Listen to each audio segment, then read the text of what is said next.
Thank you so much for joining us on It's Time today. We are your hosts. I'm Linsly Donnelly, your citizen scientist and your longevity expert for midlife women. And I'm Dr. Jen Wagner, physician and holistic performance expert. Welcome to It's Time, powered by Prosper. Hello, hello. Look at us in the same town, same time zone, not the same place. Not thank but we're close. We're closer than we have been. I'm really excited to have this discussion today. I think it's so important. It is so prevalent right now. We're getting ready at Canyon Ranch to launch a big initiative around this, and so it's top of mind for me. And I think it is the sometimes lost in the shuffle benefit of a lot of the things that we talk about, and maybe we don't point out why what we're recommending in other areas is so beneficial to our brains. To our brains.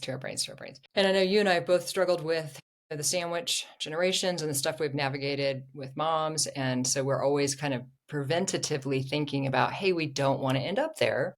But this conversation is also, in addition to not wanting to end up there, whatever there is, I want to enjoy here with this brain clicked on as best as possible. So this is about all the stuff we're going to recommend is, helping you for the 30 to 40 years from now. But more excitingly, it's helping you for the right now. Absolutely. And I think that, again, there's this great phenomenon that a lot of the things that are promoting our longevity and our ability to thrive in midlife and beyond, also really, it's the same things that work for our brains. We just want to make sure we understand why it's working for our brains. And when we want to make substitutions, what substitutions stay brain healthy as well. And then I think, we're going to dive into this, but I think also knowing kind of what assessments to use. I think a lot of us get nervous, right? I probably get more nervous to sit down and take a cognitive assessment than I do to get a DEXA or for sure. Right. I want any negative feedback. Are you kidding me? Yeah. And because I also sometimes feel like I know that is declining. I think about how I used to be able to study and recall in medical school, et cetera, and how that has changed. And, whether some of that is just distraction and the way of the world now versus the way of the world then. But it's concerning, right? And then I think especially like you mentioned, when you've had loved ones and parents who have had cognitive decline, that scares the crap out of you. You don't want to follow in those footsteps. There's a lot of things that I would love to be very, very similar to my mother, and she was a wonderful person, but having her cognitive decline is something I would like to avoid. Absolutely. And I think we all do, right? So, and when you do these assessments, I know we're going to talk about them, there are things that are going to come up. And what we're trying to underscore for people is, let's say the thing comes back and you don't like it. It's not irreparable.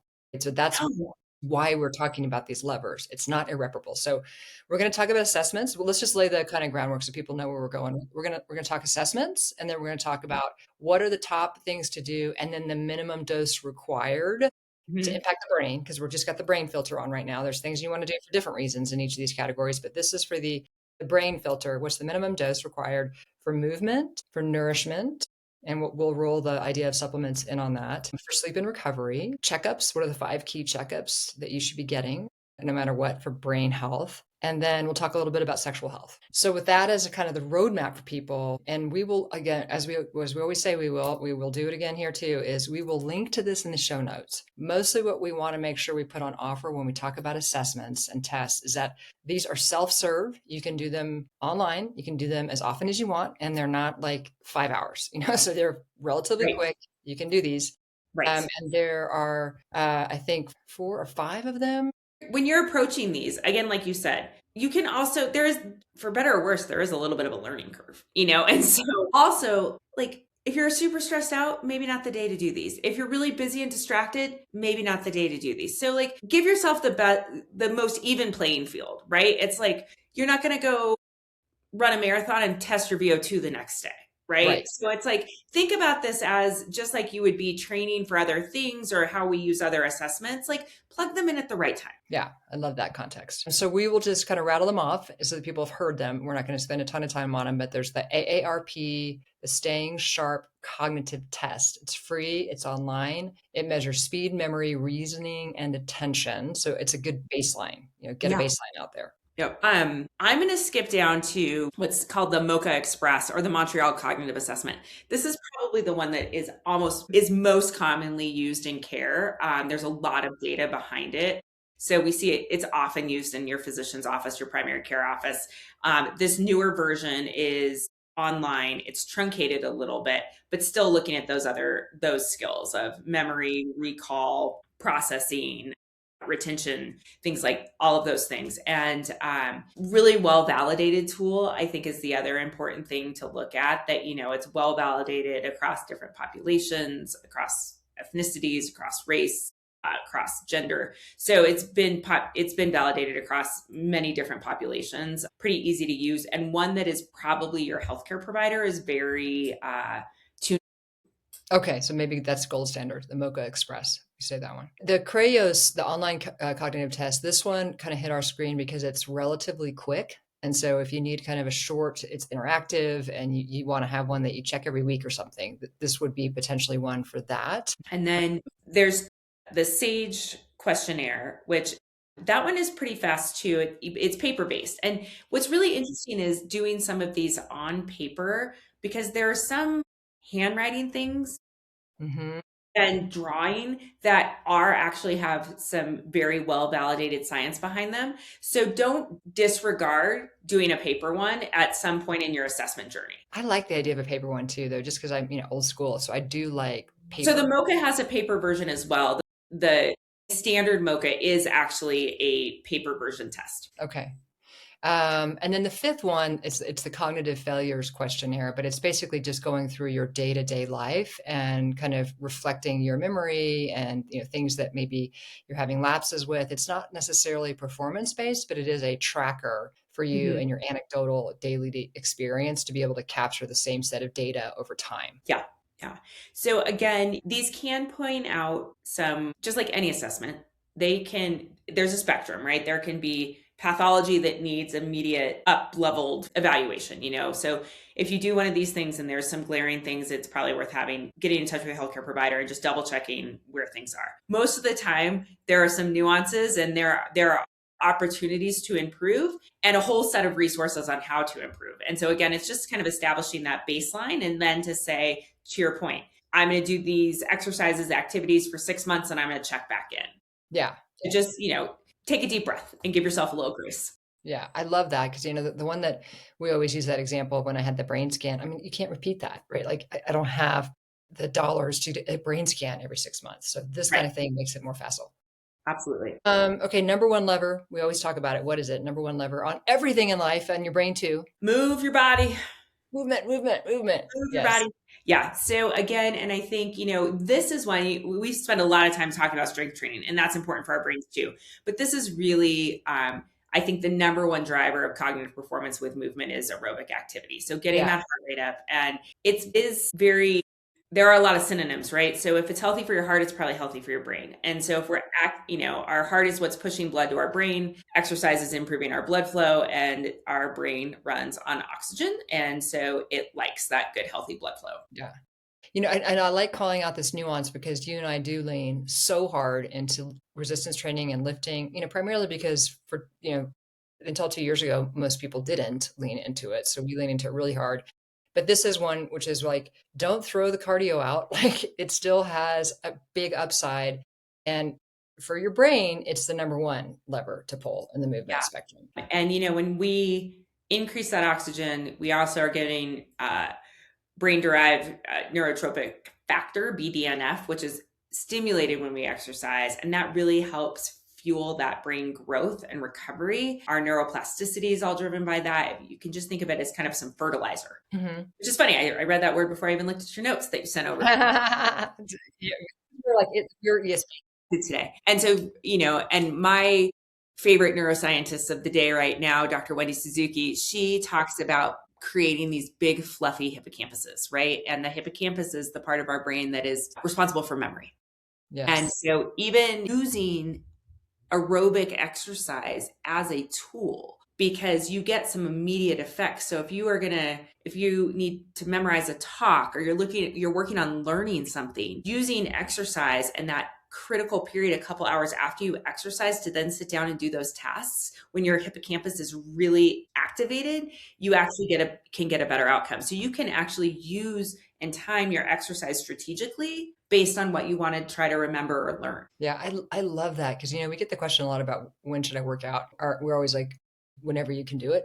So, but if you want to be strategic, it sounds like get the cardio in the morning or before that learning activity. And then there's a ton of research that says you can lift weights any time of day and late in the day is fine. So if you have to make a trade-off, get the cardio in the morning or whatever you're trying to do before Yeah. you need to get that brain power. And before we move off of cardio, I think the other thing is like type of cardio. And I think their brain research, I mean, it's so fascinating to me, but there's so many avenues that are coming together and intersecting in the fact that, yes, movement is great, but there are even special types of movement that combine creativity, anticipation, reaction, change of direction that to our brains is just extra stimulation. So it is basically compounding the effects of exercise in such a positive way. And so dancing is a great one, especially dancing with a partner where there's some teamwork involved. It's social, which I know we're going to get to later, but it's already combining these social, aerobic, and choreography, which is memory associated with it and coordination. So, like, dancing is a great activity for your brain. Yes. Hiking or being out in nature, of course, all movement is good. And so, if a treadmill or a stationary bike is what you have access to, by all means, all movement is good. But if you have the opportunity to get out in nature, you have the awe and the power of nature compounding your movement, and your brain has to work a little bit harder if you are not on a consistent surface. So if you're going for a hike or you're navigating crossing a stream or any of those situations that challenges your brain to work differently, again, it just is more fertilizer for those neurons and that cognitive health. Yeah. And the other one that I remember you've talked to me about, so I'm trying to do it, is pickleball. Yeah. Right? Right. Or anything that's like hand-eye, you gotta just react to it, right? Your brain doesn't Yeah. know what's coming, Yeah. so I'm And trying to, obviously learn golf, but it's not quite the same amount of challenge for unexpected as pickleball. And I think, when you're playing a sport, again, you get some community. It's hard to play pickleball alone. There's strategy, right? And so believe it or not, whether you're conscious of it, you're thinking of like, where am I going to put that shot? If they do this, I'm going to do this. And so all of those little components is all such good stimulation for our brains. And we forget about that sometimes. So, that's why those activities, I don't want to use the word multitasking because we don't like to think we can multitask, but it's all of these different little stimulations from different categories. So there's strategy, anticipation, reactivity, change in direction, teamwork, all go into pickleball in addition to the aerobic activity. Okay, we know weightlifting is good and we know that it helps because it builds the skeletal muscle and the bone density, but it also on the brain filter does a lot of heavy lifting, no pun intended, for the hormone Yes. generation. So that's the brain reason why to filter in the heavy lifting in addition to Yes. all the other benefits of that. Yep. And I think to double down on that too is, which you could include under hormones and stuff, but to just call out the metabolic support that when we have our muscle mass, our metabolism is better. So we regulate our insulin and glucose better. And that is also a really good protective measure for our brains. Yep. And then I love just that simple, when we talk about minimum dose, I love that simple call out that you just made, which is if you raised your heart today, you helped your brain today. So sometimes you raise your heart when you lift weights, but more is on the cardio front. So if you raise your heart today, you worked on your brain. And so the minimum dose is 3 times a week on the aerobic, 2 times a week on the weightlifting, and then a stretch and balance 1 to 2 times a week. If you're just solving for brain. Now we know it's not going to address everything else that exercise people often look to address, but if you're just going after brain, that's the minimum dose. Yep. Perfect. Okay, should we jump to the food, the nourishment? Next thing, food. And again, if it's good for our heart, it's pretty good for our brains. Yeah. So, I think there's, again, you can get a lot of bang for your buck with making some of these adjustments to lifestyle that are going to benefit your whole body. But again, we'll focus on what are the specific brain benefits. We talk about things, again, that are high in omegas. Our brains need that healthy fat. The healthy fat. And then I thought it was great how it kind of broke down into like 7 things. So if you're like, God, everything's healthy. Yeah, okay, it is. But if you just got to focus on the 7 things, so you've got the omegas, like the fatty fish. And I actually tried sardines recently. Did I tell you that? Like, I keep hearing about that. They're not terrible. They're not terrible. They're actually not, it's not that bad, and I think there's a lot of confusion out here right now about this with the introduction of the new old food pyramid, Yeah. which I think we need to do a whole Yes, we podcast do. on. Yeah, let's do that. Yeah. But I think, healthy fat is very important because that's what Yes. creates our cell membranes. It's what creates the insulation around our neurons. And so we really need that for signals to travel quickly. So as people start re-looking at this crazy new, not necessarily science-backed food pyramid that we have been presented with, please be aware of healthy fats versus unhealthy fats. They have Yes. very different roles in our bodies, and we're talking healthy fats here. Yes. So we got the fish, we got the sardines, we've got olive oil, things like that. So that's one. Then the other one is the berries. These come up time and time again, the Oh, dark berries. berries, blueberries, blackberries, because of all the, I can't say this word, anthocyanins. It was something good. It was, tell me how to say it, Dr. Yeah, Jen. Um, anthocyanins. Yeah. So just, I mean, packed with good stuff, packed with good stuff. And again, a great thing to like take the carton of blueberries next to your desk and pop a few of those all yeah. day long, right? We've suddenly started going through 2 or 3 packages of blueberries in our house a day. Like everybody's eating them. Yeah. Good Which problem to is have, I impressive. think. Yeah. It's impressive. Yeah, We're not so consuming them. really important. And then, we're going to go back to dark green leafy vegetables. Again, not only is this great for our brains from folate, vitamin K, some of the other micronutrients, great source of fiber, which we know goes back to our insulin regulation and glucose regulation, which is good for our brains as well. Yes, yes. So, the dark green leafy things are good for a gazillion things, but good for brains as well. And the fourth one, the nuts, and I think we've heard this one a lot, but I love it because I love walnuts, is nuts overall, but specifically walnuts, right, are like the superfood in the nut category for brains.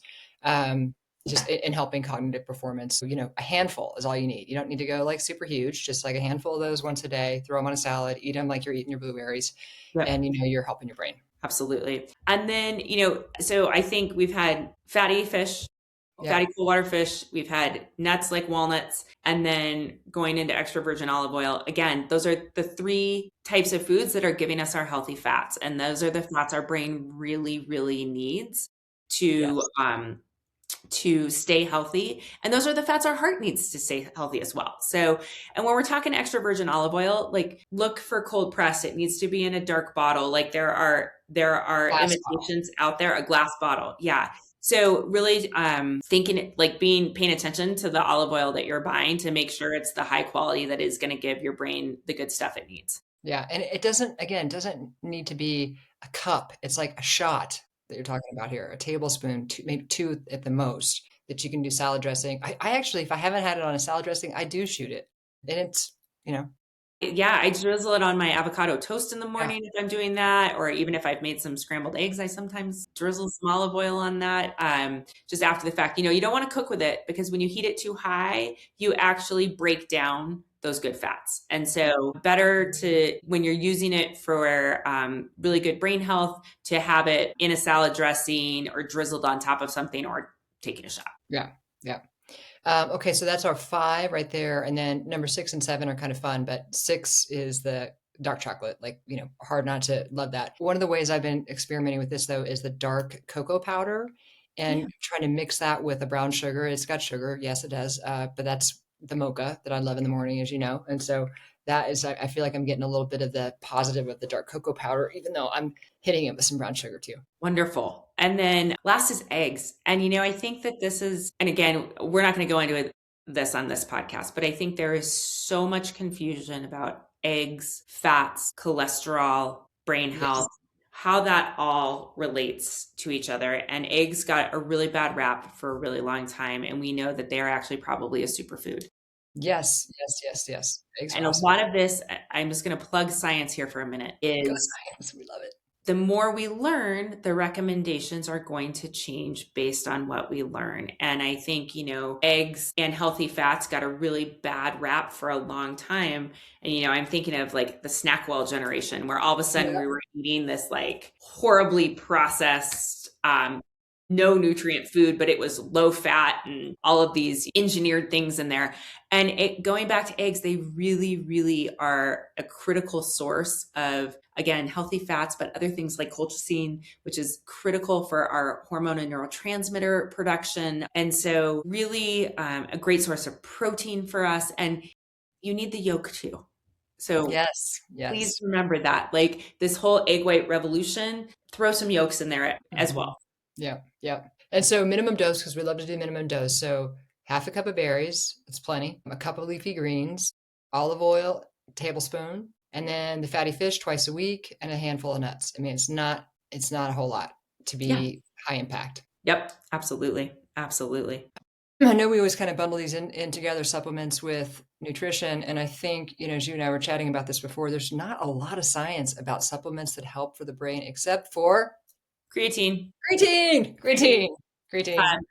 And some really interesting, I was listening to, who was I listening to? I was listening to Rhonda Patrick the other day, who I think is, pretty wise in this space. And she was talking about how she's even dosing her creatine Twice, double. double or to match her cognitive output of the day. So if she Yes. has a cognitively demanding day, she's actually increasing her creatine dose that morning, Yeah. especially when traveling, which I thought was a really interesting thing that we travel, we're jet lagged, we're often then in her realm and some of our world, getting up to speak, getting up to do these things in that state. And she's actually really using creatine as a superpower there. I haven't seen all the science behind that, so take that for what it's worth. But I do think it's interesting that some of the leaders of that research are starting to use creatine in that way as a cognitive booster. Yeah, I definitely upped my creatine because I thought the way she described that your muscles will eat it fast and first. And so if you want it for your brain health, you have to add that second dose in. So I'm now doing the 10 grams a day, and I do like 5 after the workout with muscle, and then 5 if I'm working out in the afternoon. I'll do 5 in the morning for the Mhm. brain, and if I'm working out in the morning, I'll do 5 in the evening for the brain. Love it. I Love don't it. know if that's right, but I'm liking Yeah. it. And I think, the other thing, there are some good omega-3. If you really have a hard time getting that in your diet, that's probably another supplement you could look at. I do want to, without again going down the rabbit hole, omega-6s have gotten a really bad rap in the media because they're often part of highly processed foods. However, omega-6s are actually very beneficial when they're not included in highly processed foods. They're actually pretty beneficial for us. And the science behind omega-6s independently actually has positive health outcomes. So I think that they have gotten bunched in as bad because of the foods that they're incorporated in, not because the omega-6 itself is bad. So I just want to put that out there. So when you're taking the omegas, I mean, usually when I take an omega supplement, it's an omega-3. Does it have the 6 in it usually, or Sometimes or they would you do. say look for the 6 with it, or what do I you don't think? think there's not as much data, but I think it got a bad rap. And omega-6s themselves there's pretty good data around saying that they are actually beneficial. Is Okay. sometimes they're sometimes more incorporated in fast foods and some other products that are in fast foods. And so they got bunched in as part of the bad stuff when it really, they themselves, when you isolate them, are actually have some health benefits. Okay. Awesome. Anything else on the nourish and supplement front? I think the other thing is just pay attention to hydration.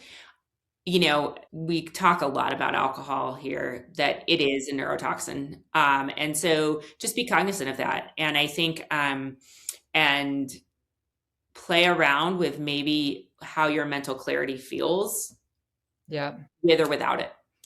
If that is something you're worried about. And I don't know what the right recommendation is for this because I think you and I always say, maybe take a break from it. But if people are in a dynamic where they're not taking a break from it, are there things from a supplement perspective or, hydration perspective that can help blunt the downside? Is there anything, you see these things where it's like, if you're drinking wine, eat this vitamin. Is there anything like that that's really credible? Or is it just like, yeah, I don't want to dismiss it all. I don't know that research, but I feel like I always get a little leery when people are trying to sell a antidote to something else. something Like just you maybe tip just off? don't do the thing that you need the antidote for. Yeah, yeah, Um, true.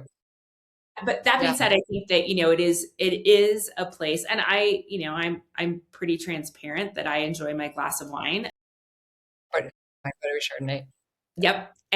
But I think that, it is worth something that if you're really working on your cognition and your brain health, it could be an experiment to say, how do I feel Yeah, cognitively without it? And it might take a day or yes. two, and you might notice things and you might not. Like you and I have both had different experiences around that subject. And so it's just another thing to investigate. And I think, we also know alcohol impacts sleep, and we're going to get to how important sleep is for cognition. So just something to keep in the back of your mind. And I think this is kind of why we're on the supplement toxin thing. I think caffeine's the other one, right? Caffeine, and even, you know, for people that use nicotine, whether it's smoking, Zyn, etc., those are Yeah.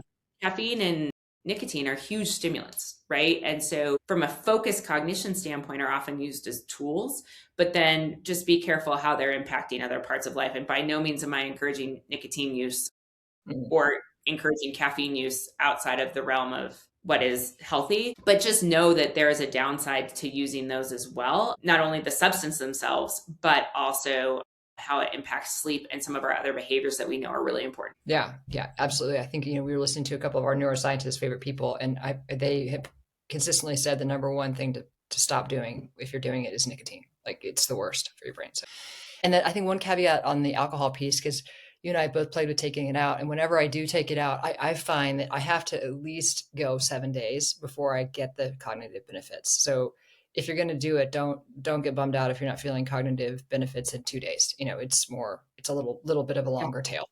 Yeah. Good call. Okay, so mindfulness, and this is one that people have heard a ton about. I think the only reason why we wanted to bring it up here is mindfulness can take a ton of different shapes and flavors. It doesn't mean always the meditation. The idea behind this is almost like a brain training to just be cognizant of your thoughts and intercept and realize if they're serving you or they're not serving you. That is a way of sharpening your cognition. Interrupting thoughts and having to look at them, like pull them out and look at them, and then decide if they're serving or not is mindfulness, and it is brain positive. Mm-hmm. Yep. I'm I not mentioned even brain mad games. anymore. Nailed it.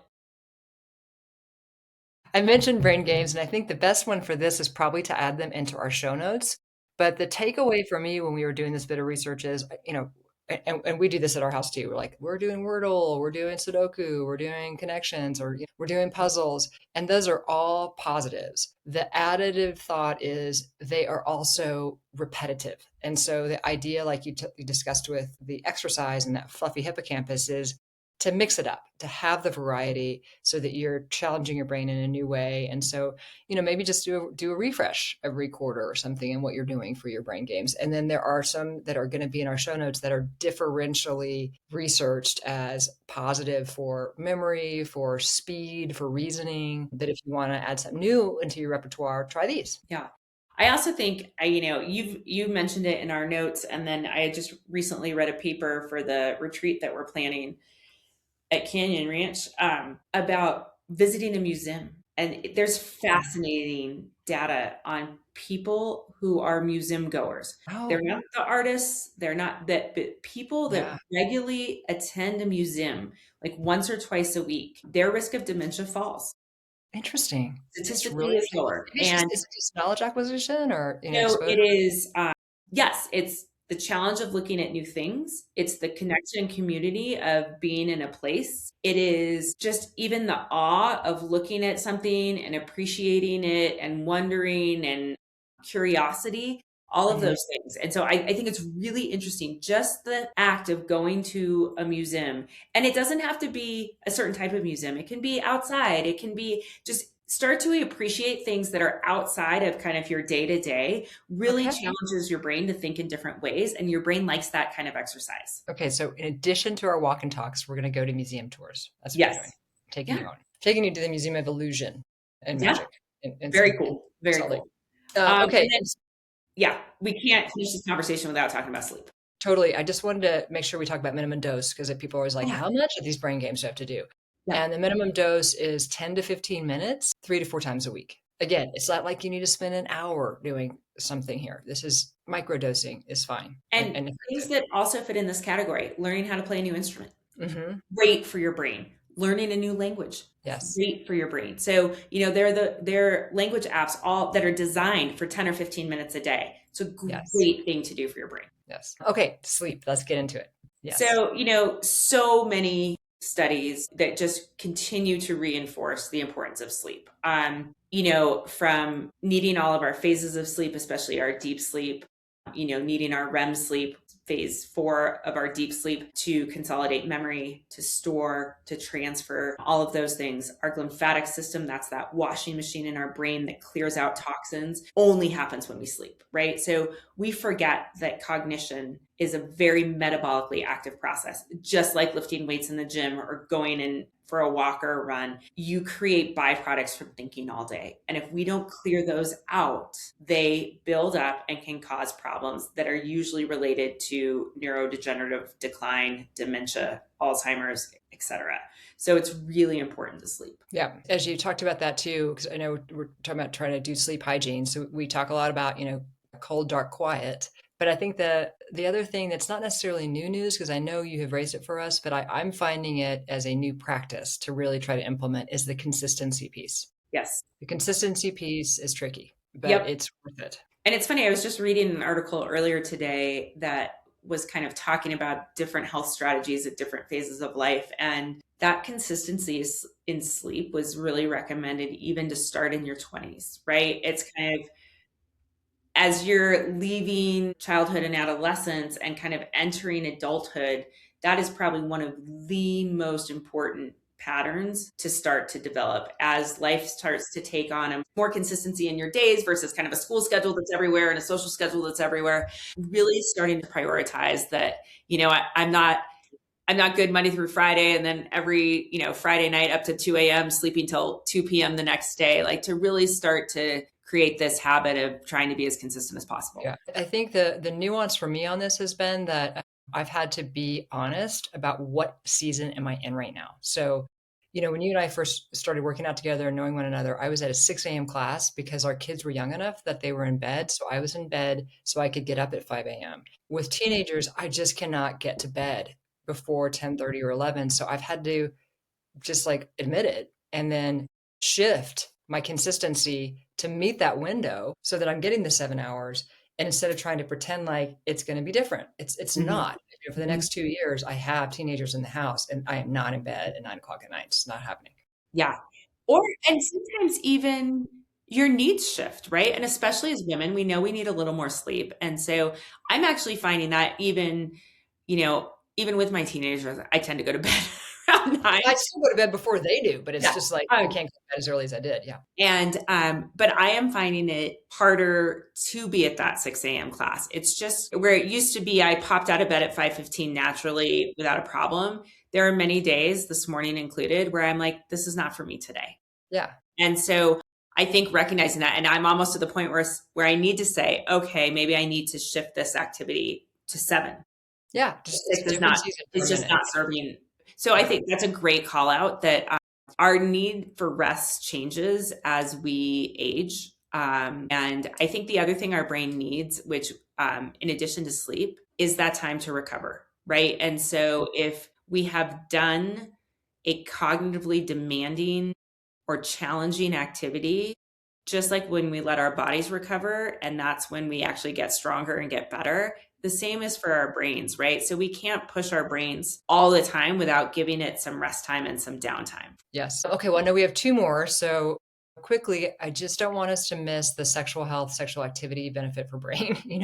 This is an area of research I know we're going to go do a big episode on because it's just getting a lot more awareness that regardless of if you have a partner or not. So I want to decouple it from the idea of I'm in a healthy sexually active relationship. Maybe you are, maybe you're not, but there is still sexual activity that your body can be partaking in.